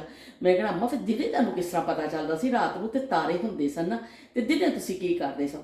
ਅੰਮਾ ਨੇ ਕਹਿਣਾ ਕਿ ਦਿਨੇ ਅਸੀਂ ਬੂਟਿਆਂ ਦੀ ਛਾਵਾਂ ਤੋਂ ਅੰਦਾਜ਼ਾ ਲਾਉਂਦੇ ਹਾਂ, ਸਾਏ ਤੋਂ ਅੰਦਾਜ਼ਾ ਲਾਉਂਦੇ ਹਾਂ ਕਿ ਇਹ ਜਿਹੜਾ ਬੂਟਾ ਵੇ ਨਾ, ਨਿੰਮ ਦਾ ਬੂਟਾ ਲੱਗਿਆ ਸੀ, ਇਹਦਾ ਛਾਂ ਜਿਹੜੀ ਇੱਥੇ ਤੱਕ ਆ ਜਾਏਗੀ, ਇਹ ਜ਼ੋਹਰ ਦਾ ਟਾਈਮ ਹੈ, ਥੋੜ੍ਹੀ ਅੱਗੇ ਇਸ ਪਾਸੇ ਨੂੰ ਆ ਜਾਏਗੀ ਤੇ ਫਿਰ ਇਹ ਟਾਈਮ ਹੋ ਜਾਏਗਾ ਅਸਰ ਦਾ ਹੋ ਜਾਏਗਾ। ਤੇ ਇਸ ਤਰ੍ਹਾਂ ਅਸੀਂ ਫਿਰ ਬੂਟਿਆਂ ਦੀ ਛਾਵਾਂ ਤੋਂ ਅੰਦਾਜ਼ਾ ਲਾਉਂਦੇ। ਕੈਸੇ ਜ਼ਮਾਨੇ ਸਨ ਕਿ ਜਦੋਂ ਤਾਰੇ ਦੇਖ ਕੇ ਟਾਈਮ ਲੋਕ ਅੰਦਾਜ਼ਾ ਲਾਉਂਦੇ ਸਨ, ਜਾਂ ਬੂਟਿਆਂ ਦੀ ਛਾਵਾਂ ਨਾਲ, ਧੁੱਪ ਦੇ ਰੁੱਖ ਦੇ ਨਾਲ ਅੰਦਾਜ਼ਾ ਲਾਇਆ ਜਾਂਦਾ ਸੀ। ਲੋ ਬਈ ਸੋਹਣੀ ਸੋਹਣੀ ਮੇਰੀ ਗੁੜ ਵਾਲੀ ਚਾਹ ਤਿਆਰ ਹੋ ਗਈ ਹੈ। ਤੇ ਵੀ ਸਾਡੇ ਵੀ ਦੇਖੋ ਅਲਮੀਆਂ ਕੀ ਕਿ ਜਦੋਂ ਥੱਕੇ ਹੋਵੋ ਚਾਹ ਪੀ ਲਵੋ, ਜੇ ਕੋਈ ਮਹਿਮਾਨ ਆਇਆ ਚਾਹ ਬਣਾ ਲਵੋ, ਜੇ ਕੋਈ ਪਰੇਸ਼ਾਨੀ ਹੈ ਚਾਹ ਬਣਾ ਲਵੋ, ਜੇ ਸਰਦੀ ਲੱਗ ਰਹੀ ਹੈ ਚਾਹ ਬਣਾ ਲਵੋ, ਜੇ ਕਿਤੇ ਬਾਹਰ ਜਾਣਾ ਹੋਵੇ ਚਾਹ ਬਣਾ ਲਵੋ, ਪਹਿਲੇ ਪੀ ਕੇ ਫਿਰ ਜਾਵਾਂਗੇ। ਤੇ ਬਈ ਚਾਹ ਚਾਹ ਚਾਹ, ਮੈਂ ਤਾਂ ਉਸ ਬੰਦੇ ਨੂੰ ਕਹਿੰਦੀ ਆ ਕਿ ਕਿਹੜੇ ਯਾਦ ਕੀਤੀ ਸੀ, ਸਾਨੂੰ ਵਕਤਾਂ ਵਿੱਚ ਪਾ ਗਿਆ ਜਾਂ ਸਾਨੂੰ ਐਡੀ ਸੋਹਣੀ ਇੱਕ ਨਸ਼ੇ ਤੇ ਲਾ ਗਿਆ ਕਿ ਅਸੀਂ ਦੁਨੀਆ ਦੀ ਹਰ ਚੀਜ਼ ਤੇ ਕੰਪਰੋਮਾਈਜ਼ ਹੋ ਸਕਦਾ ਹੈ, ਪਰ ਚਾਹ ਤੇ ਕੋਈ ਨਹੀਂ, ਚਾਹ ਵਰਗਾ ਕੋਈ ਨਹੀਂ ਹੈ। ਹਾਂ, ਤਾਂ ਹਮੇਸ਼ਾ ਦਾ ਤੁਹਾਡਾ ਸਾਥੀ, ਇਹ ਸਾਥ ਨਹੀਂ ਛੱਡਦਾ ਤੁਹਾਡਾ। ਤੇ ਅੰਮਾ ਜੀ ਕੋਲੋਂ ਫਿਰ ਮੈਂ ਪੁੱਛਦੀ ਰਹਿੰਦੀ ਹੁੰਦੀ ਸਾਂ ਇਸ ਤਰ੍ਹਾਂ ਗੱਲਾਂ ਪੁਰਾਣਿਆਂ ਜ਼ਮਾਨਿਆਂ ਦੀਆਂ। ਫਿਰ ਅੰਮਾ ਨੇ ਦੱਸਣਾ ਕਿ ਜਦੋਂ ਸਾਡੇ ਜ਼ਮਾਨੇ ਹੁੰਦੇ ਸਨ ਤੇ ਉਦੋਂ ਗੱਡਿਆਂ 'ਤੇ ਲੋਕ ਜਾਂਦੇ ਹੁੰਦੇ ਸਨ, ਪੈਦਲ ਚੱਲਦੇ ਸਨ, ਜਾਂ ਫਿਰ ਜਿਹੜੇ ਗੱਡੇ ਹੁੰਦੇ ਨੇ, ਜ਼ਮੀਂਦਾਰ ਹੁੰਦਾ ਸੀ ਨਾ, ਉਹਨਾਂ ਕੋਲ ਉਹ ਜਿਹੜੇ ਬੈਲ ਹੁੰਦੇ ਸਨ, ਉਹਦੇ ਪਿੱਛੇ ਗੱਡੀ ਲਾ ਲੈਣੀ, ਗੱਡਾ, ਤੇ ਫਿਰ ਅਜਨਾਸ ਵਗੈਰਾ ਸ਼ਹਿਰ ਲੈ ਕੇ ਜਾਣੀਆਂ ਹੁੰਦੀਆਂ ਸਨ, ਬੋਰੀਆਂ, ਉਹ ਫਿਰ ਸ਼ਹਿਰ ਲੈ ਕੇ ਜਾਣੀਆਂ, ਜਾਂ ਕੋਈ ਹੋਰ ਸਮੂਨ ਲੈ ਕੇ ਜਾਣਾ ਗੱਡੇ 'ਤੇ ਲੋਕ। ਅਤੇ ਫਿਰ ਜਿਹੜੀ ਪੈਦਲ ਚੱਲਦੀਆਂ ਔਰਤਾਂ ਜਾਂਦੀਆਂ ਹੁੰਦੀਆਂ ਸਨ, ਉਹਨਾਂ ਨੂੰ ਕਹਿਣਾ ਕਿ ਚਲੋ ਆ ਜਾਓ, ਬਹਿ ਜਾਓ ਭੈਣ, ਆ ਜਾਓ ਬਹਿ ਜਾਓ, ਗੱਡਾ ਰਸਤੇ 'ਚ ਕੋਈ ਹੋਣਾ ਦੇਖਣਾ, ਕੋਈ ਪੈਦਲ ਜਾ ਰਿਹਾ, ਔਰਤਾਂ ਨੇ ਵੀ ਵੜ ਕੇ ਵਿਚਾਰੀਆਂ ਨੇ ਗੱਡੇ ਵਿੱਚ ਬਹਿ ਜਾਣਾ ਕਿ ਚਲੋ ਪੈਦਲ ਚੱਲਣਾ ਤਾਂ ਬਿਹਤਰ ਹੈ ਨਾ ਕਿ ਗੱਡੇ 'ਤੇ ਬਹਿ ਜਾਈਏ। ਅਤੇ ਉਹ ਫਿਰ ਇਸ ਤਰ੍ਹਾਂ ਲੋਕ ਸਫ਼ਰ ਕਰਦੇ ਹੁੰਦੇ ਸਨ ਕਿ ਉਹ ਬੈਲ ਗਾੜੀ 'ਤੇ ਫਿਰ ਉਹ ਜਾਂ ਪੈਦਲ ਚੱਲਣਾ। ਅਤੇ ਇਸ ਤਰ੍ਹਾਂ ਉਹ ਬਹੁਤ ਕਿਸੇ ਕੋਲ ਹੁੰਦੀ ਸੀ ਨਾ, ਬਹੁਤ ਬਹਾਦਰੀ, ਬਹੁਤ ਕਿਸੇ ਨੇ ਤੀਰ ਮਾਰ ਲਿਆ ਅਤੇ ਬਈ ਉਹਦੇ ਕੋਲ ਸਾਈਕਲ ਹੁੰਦੀ ਸੀ, ਬਸ ਬਈ ਉਹ ਫਿਰ ਸਾਈਕਲ ਵਾਲਾ ਜਿਹੜਾ ਉਸ ਜ਼ਮਾਨੇ 'ਚ ਬੜਾ VIP ਬੰਦਾ ਹੁੰਦਾ ਸੀ ਕਿ ਫਲਾਣੇ ਕੋਲ ਸਾਈਕਲ ਹੈ ਬਈ, ਅਤੇ ਮਜ਼ਾਕ ਨਹੀਂ, ਹਲਕਾ ਮਤ ਲੈਣਾ ਉਸਕੋ। ਇਸ ਤਰ੍ਹਾਂ ਫਿਰ ਉਹ ਸਾਈਕਲ ਜਿਹੜੀ ਹੈ ਨਾ, ਉਹ ਫਿਰ ਚਲਾ ਕੇ ਆਪਣਾ ਜਿੱਥੇ ਵੀ ਜਾਣਾ ਹੁੰਦਾ ਸੀ, ਆਫਿਸ ਜਾਣਾ ਹੈ, ਕਿਸੇ ਕੰਮ ਜਾਣਾ ਹੈ, ਇਸ ਤਰ੍ਹਾਂ ਲੋਕ ਚਲੇ ਜਾਂਦੇ ਹੁੰਦੇ ਸਨ। ਅਤੇ ਇਸ ਤਰ੍ਹਾਂ ਉਹ ਕਿੰਨੇ ਜ਼ਮਾਨੇ ਐਸਾ। ਲੇਕਿਨ ਮੇਰੇ ਕਹਿਣ ਦਾ ਮਕਸਦ ਹੈ ਵੀ ਕਿ ਕੁਛ ਜ਼ਮਾਨੇ ਜਿਹੜੇ ਮੈਂ ਵੀ ਨਹੀਂ ਦੇਖੇ, ਤਾਰੇ ਅਸਮਾਨ 'ਤੇ ਟਾਈਮ ਮੈਂ ਕਦੇ ਨਹੀਂ ਉਸ ਤਰ੍ਹਾਂ ਦੇਖਿਆ, ਮੈਂ ਧੁੱਪਾਂ ਦੇ ਨਾਲ ਟਾਈਮ ਦਾ ਅੰਦਾਜ਼ਾ ਨਹੀਂ ਲਾਇਆ, ਲੇਕਿਨ ਅਸੀਂ ਆਪਣੇ ਬੜਿਆਂ ਕੋਲੋਂ ਗੱਲਾਂ ਸੁਣੀਆਂ ਅਤੇ ਸਾਡੇ 'ਚ ਮਹਿਫੂਜ਼ ਹੋਈਆਂ, ਅਤੇ ਅੱਜ ਮੈਂ ਤੁਹਾਨੂੰ ਦੱਸ ਰਹੀ ਹਾਂ। ਅਤੇ ਇਸੇ ਤਰ੍ਹਾਂ ਜਿਹੜਾ ਨਾ ਕੁਛ ਲੋਕਾਂ ਨੂੰ ਉਹ ਜ਼ਮਾਨੇ ਮੁੰਤਕਿਲ ਹੁੰਦੇ ਨੇ ਅਤੇ ਫਿਰ ਉਹ ਜ਼ਮਾਨੇ ਜ਼ਿੰਦਾ ਰਹਿੰਦੇ ਨੇ। ਨਸੀਮਾ ਨੇ ਸਹੀ ਕਿਹਾ, ਓਲਡ ਇਜ਼ ਗੋਲਡ, ਅਤੇ ਵਾਕਈ ਬਈ ਓਲਡ ਇਜ਼ ਗੋਲਡ ਜੇ, ਕਿ ਉਹ ਜ਼ਮਾਨੇ ਨਾਯਾਬ ਸਨ। ਅਤੇ ਕਿੰਨੀ ਕਿੰਨੀ ਮੁਸ਼ਕਿਲਾਂ ਸਨ ਲੋਕਾਂ ਨੂੰ, ਦੇਖੋ ਸਫ਼ਰ ਦੇ ਹਵਾਲੇ ਨਾਲ, ਘਰ ਦੀ ਜ਼ਿੰਦਗੀ ਦੇ ਹਵਾਲੇ ਨਾਲ, ਕੰਮ ਕਾਜ ਦੇ ਹਵਾਲੇ ਨਾਲ, ਔਰਤਾਂ ਨੂੰ ਦੇਖੋ, ਮਰਦਾਂ ਨੂੰ ਦੇਖੋ, ਬੜੇ ਸਖਤ ਉਹਨਾਂ ਨੇ ਜ਼ਮਾਨੇ ਗੁਜ਼ਾਰੇ ਨੇ। ਲੇਕਿਨ ਇਹ ਕਿਸੇ ਦੇ ਮੱਥੇ 'ਤੇ ਵੱਟ ਨਹੀਂ ਕਦੀ ਕਿਸੇ ਨੇ ਦੇਖਿਆ ਸੀ, ਹਮੇਸ਼ਾ ਬਸ ਕੁਛ ਕੰਮ 'ਤੇ ਕਰਦੇ ਨੇ ਅਤੇ ਆਪਣਾ ਲੱਗੇ ਹੋਏ ਨੇ ਆਪਣੇ ਕੰਮਾਂ ਕਾਰਾਂ 'ਚ, ਔਰਤਾਂ ਵੀ ਲੱਗੀਆਂ ਨੇ ਅਤੇ ਬੰਦੇ ਵੀ ਲੱਗੇ ਨੇ। ਅਤੇ ਇਸ ਤਰ੍ਹਾਂ ਨਹੀਂ ਸੀ। ਅੱਜ ਦੇਖੋ ਕਿੰਨੇ ਸਹੂਲਤਾਂ ਦੇ ਬਾਵਜੂਦ ਸਾਡੇ ਕੋਲ ਟਾਈਮ ਨਹੀਂ ਹੈ, ਇੱਕ ਬੇਜ਼ਾਰੀ ਸਾਨੂੰ ਹੁੰਦੀ ਹੈ। ਲੇਕਿਨ ਉਸ ਜ਼ਮਾਨੇ 'ਚ ਕਿੰਨਾ ਲੋਕ ਇੰਨਾ ਮੁਸ਼ੱਕਤ ਦੇ ਬਾਵਜੂਦ ਵੀ ਪੈਦਲ ਚੱਲ ਕੇ ਆਪਣੇ ਰਿਸ਼ਤੇਦਾਰਾਂ ਨੂੰ ਮਿਲਣ ਜਾਂਦੇ ਸਨ। ਅੰਮਾ ਕਹਿੰਦੇ ਹੁੰਦੇ ਸੀ 3-3 ਮੀਲ ਪੈਦਲ ਚੱਲ ਕੇ ਅਤੇ ਜਾਣਾ, ਤੜਕੇ ਉੱਠਣਾ ਕਿ ਬਹੁਤ ਜ਼ਿਆਦਾ ਗਰਮੀ ਤੋਂ ਪਹਿਲੇ ਅਸੀਂ ਉੱਥੇ ਪਹੁੰਚ ਜਾਈਏ, ਔਰ ਉੱਥੇ ਬੈਠਣਾ, ਗੱਪਸ਼ਪ ਕਰਨੀ, ਰਿਸ਼ਤੇ 3-3 ਮੀਲ ਪੈਦਲ ਚੱਲ ਕੇ, ਬੱਚੇ ਚੁੱਕ ਕੇ, ਕੋਈ ਬੱਚਾ ਉਂਗਲ ਲਾਇਆ, ਕਿਸੇ ਨੂੰ ਕੁੱਛੜ ਚੁੱਕਿਆ, ਫਿਰ ਉਹ ਥੱਕ ਗਿਆ, ਉਹ ਇੱਕ ਨੂੰ ਲਾ ਦਿੱਤਾ, ਦੂਜੇ ਨੂੰ ਕੁੱਛੜ ਚੁੱਕ ਲਿਆ, ਇਸ ਤਰ੍ਹਾਂ ਕਰਕੇ। ਪਰ ਲੋਕ ਆਪਣੇ ਲੋਕਾਂ ਨੂੰ ਮਿਲ ਕੇ ਖੁਸ਼ ਹੁੰਦੇ ਸਨ ਇਸ ਤਰ੍ਹਾਂ। ਅਤੇ ਕਿੰਨੇ ਅੱਛੇ ਜ਼ਮਾਨੇ ਸਨ ਕਿ ਉਹ ਸ਼ਾਦੀਆਂ ਵੀ ਸਾਦਗੀ ਦੇ ਨਾਲ ਹੁੰਦੀਆਂ ਸਨ। ਘਰਾਂ ਵਿੱਚ ਜਿਹੜਾ ਸ਼ਾਦੀ ਹੋ ਜਾਣੀ, ਬਹੁਤ ਜ਼ਿਆਦਾ ਉਹ ਨਹੀਂ ਹੁੰਦਾ ਸੀ ਕਿ ਦਿਖਾਵਾ ਨਹੀਂ ਸੀ ਉਸ ਜ਼ਮਾਨੇ 'ਚ, ਬਸ ਸਾਦਗੀ ਵਿੱਚ ਲੋਕ ਖੁਸ਼ ਸਨ। ਉਹ ਕੈਸੇ ਲੋਕ ਸਨ, ਮੈਂ ਕਹਿੰਦੀ ਹਾਂ ਉਹ ਅੱਲਾ ਨੇ ਉਹਨਾਂ ਨੂੰ ਕਿਹੜੀ ਮਿੱਟੀ ਨਾਲ ਬਣਾ ਦਿੱਤਾ ਸੀ। ਉਹਨਾਂ 'ਚ ਸ਼ੋਅ ਹੀ ਨਹੀਂ ਸੀ, ਉਹਨਾਂ 'ਚ ਕੋਈ ਸ਼ਸ਼ਕੇ ਨਹੀਂ ਸਨ, ਉਹਨਾਂ 'ਚ ਕੁਛ ਨਹੀਂ ਸੀ, ਬਸ ਆਪਸ 'ਚ ਗੱਲ ਕਰ ਲੈਂਦੇ ਸਨ ਅਤੇ ਖੁਸ਼ ਹੋ ਜਾਂਦੇ ਸਨ।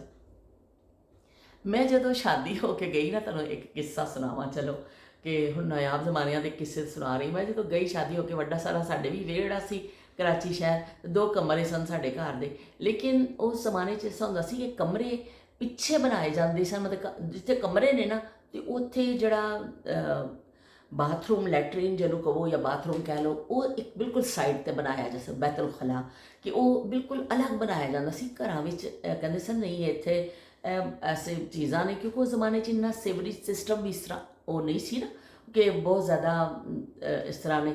ਉਹ ਫਿਰ ਬਿਲਕੁਲ ਅਲੱਗ ਬਣਾਇਆ ਜਾਂਦਾ ਸੀ ਕਿ ਬਿਲਕੁਲ ਚਲੋ ਕਮਰੇ ਇੱਕ ਪਾਸੇ ਨੇ, ਉਹ ਪੂਰਾ ਵਿਹੜਾ ਲੰਘ ਕੇ ਜਾਓ ਅਤੇ ਤੁਸੀਂ ਤਾਂ ਫਿਰ ਉਹ ਤੁਸੀਂ ਆਪਣੇ ਰਫਾਏ ਹਾਜਤ ਲਈ ਜਦੋਂ ਜਾਂਦੇ ਸਾਂ ਉਦੋਂ। ਲੇਕਿਨ ਪਿੰਡਾਂ ਵਿੱਚ ਜਦੋਂ ਫਿਰ ਅਸੀਂ ਜਾਣਾ, ਆਪਣੀ ਖਾਲਾ ਦੇ ਪਿੰਡ ਜਾਣੇ ਹੁੰਦੇ ਸਾਂ, ਉਹਨਾਂ ਕੋਲ ਉਹ ਬਾਥਰੂਮ ਵੀ ਨਹੀਂ ਹੁੰਦਾ ਸੀ। ਓਏ ਹੋਏ ਹੋਏ, ਫਿਰ ਰਾਤ ਨੂੰ ਰਫਾਏ ਹਾਜਤ ਲਈ ਔਰਤਾਂ ਇਕੱਠੀਆਂ ਹੁੰਦੀਆਂ ਸਨ, ਔਰ ਉਹ ਫਿਰ ਜਾ ਕੇ ਫਸਲਾਂ ਦੇ ਵਿੱਚ ਬੈਠਣਾ। ਉਹ ਇੰਨਾ ਭਿਆਨਕ ਮੰਜ਼ਰ ਹੁੰਦਾ ਸੀ, ਓਏ ਹੋਏ ਹੋਏ, ਮੈਂ ਤੁਹਾਨੂੰ ਦੱਸ ਨਹੀਂ ਸਕਦੀ। ਕਿ ਤੁਸੀਂ ਸੋਚੋ ਕਿ ਗੰਨੇ ਦੀਆਂ ਫਸਲਾਂ ਖੜੀਆਂ ਨੇ, ਕੋਈ ਮੱਕੀ ਖੜੀ ਹੈ, ਕੁਛ ਹੈ, ਉਹਦੇ ਵਿੱਚ ਤੁਸੀਂ ਆਪਣਾ ਬੈਠ ਗਏ ਔਰ ਇੱਕ ਖਾਸ ਟਾਈਮ ਤੇ ਇਕੱਠੀਆਂ ਹੋ ਕੇ ਜਾਣਾ। ਉਹਨੂੰ ਕਹਿੰਦੇ ਸਨ ਬਾਹਰ ਨੂੰ ਚਲੀਏ, ਇਸ ਤਰ੍ਹਾਂ ਲਫ਼ਜ਼ ਇਸਤੇਮਾਲ ਹੁੰਦਾ ਸੀ, ਬਾਹਰ ਨੂੰ ਜਾਣਾ ਹੈ, ਚਲੋ ਵੀ ਆ ਜਾਓ ਬਾਹਰ ਨੂੰ ਜਾਣਾ। ਅਤੇ ਉਹ ਫਿਰ ਵਿਚਾਰੀਆਂ ਇਕੱਠੀਆਂ ਹੋ ਕੇ ਰਾਤ ਨੂੰ ਜਦੋਂ ਥੋੜ੍ਹਾ ਹਨੇਰਾ ਪੈ ਜਾਂਦਾ ਸੀ ਔਰਤਾਂ, ਅਤੇ ਫਿਰ ਇਕੱਠੀਆਂ ਹੋ ਕੇ ਅਤੇ ਫਿਰ ਉਹਨਾਂ ਨੇ ਬਾਹਰ ਨੂੰ ਜਾਣਾ। ਅਤੇ ਉਹ ਫਿਰ ਥੋੜ੍ਹੇ ਥੋੜ੍ਹੇ ਫਾਸਲੇ 'ਤੇ ਉਹਨਾਂ ਨੇ ਬੈਠ ਕੇ ਆਪਣੇ ਰਫਾ ਹਾਜਤ ਤੋਂ ਫਾਰਗ ਹੁੰਦੇ ਸਨ। ਤਾਂ ਇੰਨਾ ਭਿਆਨਕ ਮੰਜ਼ਰ ਹੁੰਦਾ ਸੀ ਸਾਡੇ ਵਾਸਤੇ ਕਿ ਅਸੀਂ ਜਦੋਂ ਖਾਲਾ ਦੇ ਪਿੰਡ ਜਾਂਦੇ ਹੁੰਦੇ ਸਾਂ, ਸਭ ਤੋਂ ਜ਼ਿਆਦਾ ਉਹ ਡਰ ਹੁੰਦਾ ਸੀ। ਲੇਕਿਨ ਸਾਰੇ ਨਾਲ ਹੁੰਦੇ ਸਨ ਅਤੇ ਅਸੀਂ ਨਾਲੇ ਛੋਟੀ ਏਜ ਸੀ, ਇੰਨਾ ਅਹਿਸਾਸ ਨਹੀਂ ਹੁੰਦਾ ਸੀ। ਲੇਕਿਨ ਸਾਡੇ ਵਾਸਤੇ ਬੜੀ ਉਹ ਹੈਰਾਨਕੁਨ ਗੱਲ ਹੁੰਦੀ ਸੀ ਕਿ ਇਸ ਤਰ੍ਹਾਂ ਬੈਤੁਲ ਖਲਾ ਵੀ ਘਰਾਂ 'ਚ ਨਹੀਂ ਹੁੰਦੇ ਸਨ ਔਰਤਾਂ ਇਸ ਤਰ੍ਹਾਂ ਜਾ ਕੇ, ਮਰਦ ਵੀ ਔਰਤਾਂ ਵੀ। ਲੇਕਿਨ ਮਰਦਾਂ ਵਾਸਤੇ ਥੋੜ੍ਹੀ ਆਸਾਨੀ ਸੀ ਕਿ ਦਿਨ ਦੀ ਰੋਸ਼ਨੀ 'ਚ ਵੀ ਕਿਤੇ ਖੇਤ 'ਚ ਵੜ ਜਾਣਾ, ਕਰ ਜਾਣਾ। ਲੇਕਿਨ ਔਰਤਾਂ ਵਾਸਤੇ ਬਹੁਤ ਜ਼ਿਆਦਾ ਮੁਸ਼ਕਿਲਾਤ ਸਨ ਕਿ ਥੋੜ੍ਹਾ ਐਸਾ ਹੋਵੇ ਜਾਂ ਦਿਨ ਨੂੰ ਅਗਰ ਕਿਸੇ ਨੂੰ ਜ਼ਰੂਰਤ ਪੈ ਗਈ ਤਾਂ ਫਿਰ ਨਾਲ ਕਿਸੇ ਔਰਤ ਨੂੰ ਲੈ ਕੇ ਜਾਣਾ ਕਿ ਚੱਲ ਵੀ ਮੇਰੇ ਢਿੱਡ 'ਚ ਵੱਟ ਪੈ ਰਿਹਾ ਅਤੇ ਚੱਲ ਜ਼ਰਾ ਮੇਰੇ ਨਾਲ ਚੱਲ। ਅਤੇ ਫਿਰ ਉਹ ਖੜੀ ਹੋ ਕੇ ਥੋੜ੍ਹੀ ਨਿਗਰਾਨੀ ਕਰਦੀ ਸੀ। ਇਸ ਤਰ੍ਹਾਂ ਕਿੰਨੇ ਮੁਸ਼ਕਿਲ ਦੌਰ ਸਨ। ਸੋਚੋ ਅੱਜ ਅਸੀਂ ਵਾਸ਼ਰੂਮ ਜਾਂਦੇ ਹਾਂ, ਅੱਛੇ ਸਾਡੇ ਕੋਲ ਵਾਸ਼ਰੂਮ ਨੇ, ਅਸੀਂ WC ਕਰਨੇ ਆ, ਅਸੀਂ ਏਅਰ ਫਰੈਸ਼ਨਰ ਕਰ ਦਿੰਦੇ ਹਾਂ, ਕਰਨੇ, ਸਾਨੂੰ ਕੋਈ ਮਸਲਾ ਹੀ ਨਹੀਂ। ਬਾਹਰ ਸਰਦੀ ਹੈ, ਗਰਮੀ ਹੈ, ਕੁਛ ਹੈ, ਸਾਨੂੰ ਕੋਈ ਪਰਵਾਹ ਨਹੀਂ, ਅਸੀਂ ਘਰ 'ਚ ਬੈਠੇ ਹਾਂ ਅਯਾਸ਼ੀਆਂ ਦੇ ਨਾਲ। ਅਤੇ ਉਹ ਜ਼ਮਾਨੇ ਕੈਸੇ ਸਨ ਜਿਹੜੇ ਸਾਡੇ ਵਰਗੀਆਂ ਹੀ ਔਰਤਾਂ ਸਨ ਜਿਹੜੇ ਇੰਨੇ ਮੁਸ਼ਕਿਲ ਦੌਰ ਗੁਜ਼ਾਰ ਕੇ ਗਈਆਂ। ਅਤੇ ਉਹ ਮੈਨੂੰ ਫਿਰ ਯਾਦ ਆਉਂਦਾ, ਮੇਰੀ ਜਦੋਂ ਸ਼ਾਦੀ ਹੋਈ ਸਾਡੇ ਵੀ ਘਰ ਵਿੱਚ, ਉਦੋਂ ਉਹ ਤਾਂ ਬਣ ਗਈ ਸੀ ਉਹ, ਲੇਕਿਨ ਇੱਕ ਕੋਨੇ 'ਤੇ ਹੀ ਸੀ ਕਿ ਉਹ ਕੋਨੇ 'ਤੇ ਜਾਓ ਵੀ ਜਾਣਾ ਤੁਸੀਂ ਬਾਥਰੂਮ, ਤਾਂ ਕੋਨੇ 'ਤੇ ਜਾਓ। ਅਤੇ ਮੈਂ ਗਈ ਔਰ ਫਿਰ ਮੈਂ ਜਦੋਂ ਰਾਤ ਨੂੰ, ਦਿਨ ਨੂੰ ਤਾਂ ਚਲੋ ਚਲੇ ਜਾਂਦੇ ਸਾਂ ਕੋਈ ਨਹੀਂ ਕੋਈ, ਲੇਕਿਨ ਰਾਤ का मंजर, ਉਹ ਕਹਿੰਦੇ ਨਾ ਇੱਕ ਮੌਤ का मंजर, ਇੱਕ ਕਿਤਾਬ ਸੀ ਮੌਤ का मंजर, ਅਤੇ ਬਈ ਉਹ ਹੀ ਹਿਸਾਬ ਮੇਰੇ ਨਾਲ ਹੁੰਦਾ ਸੀ। ਮੌਤ का मंजर ਮੈਨੂੰ ਲੱਗਦਾ ਸੀ, ਰਾਤ का मंजर। ਕਿਉਂਕਿ ਜਦੋਂ ਤੁਸੀਂ ਰਾਤ ਨੂੰ ਉੱਠ ਕੇ ਜਾਂਦੇ ਸੋ ਇੰਨਾ ਖੌਫ ਆਉਂਦਾ ਸੀ ਕਿ ਉਹ ਚਾਰੋਂ ਪਾਸੇ ਫਸਲਾਂ ਨੇ, ਵਿੱਚ ਦੋ ਚਾਰ ਕਾਰ ਨੇ, ਕੂੰ ਕਿਸੇ ਚੀਜ਼ ਦੀ ਵਿੱਚ ਆਵਾਜ਼ ਆ ਰਹੀ ਹੈ ਅਤੇ ਤੁਸੀਂ ਜਾ ਰਹੇ ਹੋ ਅਤੇ ਥੱਲੇ ਡੱਡੂ ਹੀ ਡੱਡੂ ਪੈਰਾਂ 'ਚ ਹੁੰਦੇ ਸਨ।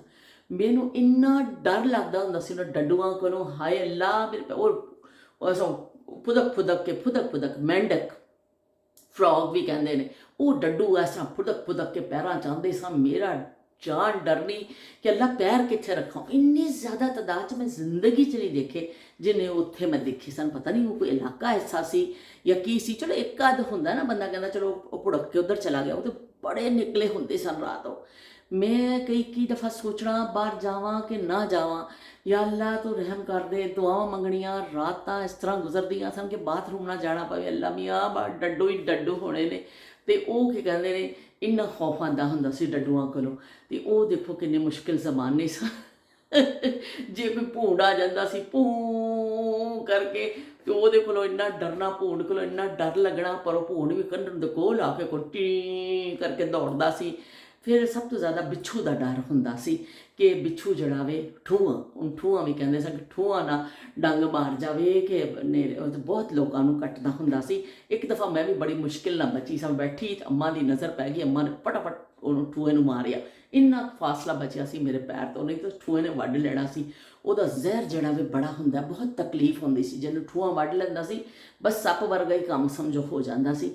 ਐਸੇ ਦੌਰ ਸਨ, ਇੰਨੇ ਮੁਸ਼ਕਿਲ ਦੌਰ ਜਿਹੜੇ ਲੋਕਾਂ ਨੇ ਮਤਲਬ ਦੇਖੇ। ਕੁਛ ਚੀਜ਼ਾਂ ਮੈਂ ਵੀ ਦੇਖੀਆਂ, ਲੇਕਿਨ ਅਸੀਂ ਆਪਣੇ ਬੜਿਆਂ ਕੋ ਵੀ ਜ਼ਾਰੇ ਹੋਰ ਸੁਣੀਆਂ ਕਿ ਇੱਕ ਦਫਾ ਮੇਰੇ ਪਿੱਛੇ ਉਹ ਇੰਨਾ ਵੱਡਾ ਸਾੜਾ ਨਾ, ਇੱਕ ਉੱਡਣ ਵਾਲਾ ਕੀੜਾ ਹੁੰਦਾ ਸੀ, ਮੇਰੀ ਕਮੀਜ਼ 'ਤੇ ਚੜ੍ਹ ਗਿਆ।